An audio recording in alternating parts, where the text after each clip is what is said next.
তোমায় সে কি এমন করে দেখি তো মুখ তুলে। তোমার আমার সঙ্গে যেতে কোনো আপত্তি নেই তো গাড়িতে? না না না না না ঠিক আছে। না, কাউকে দেখতে পাচ্ছ না? কাউকে দেখতে পাচ্ছি না। গণেশ, তুমি একটু হর্ন দাও। তারপরে একদিন বাদে যখন দেখবে যে দুজনে একই সঙ্গে একই মোটর থেকে নামছি, তখন সে কথা ভেবেছে বললেই হবে। ওর ভীষণ ঘুম পেয়েছে। কোনো ভয় নেই, তুমি নিশ্চিন্তে ঘুমোতে পারো। আমি বরং বিছানার এক প্রান্তে শিশোমন বাবু, বলো। যদি এইভাবে অকারণে আপনি আপনার স্বামীকে সন্দেহ করেন, তাহলে বুঝবো আপনি আপনার স্বামীকে ভালোবাসেন না। পূর্বাসে ডাকে এই পথ ধরে আমার জিনিস না। লাভলি।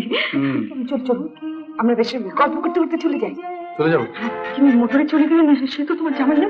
তবে কি সে শিশোমন বাবু? একটা ঘর, একটা বিছানা, আমরা দুজনে। প্রদীপের শিখা কেন কাঁপে, ঝরে সে যে নিভু নিভু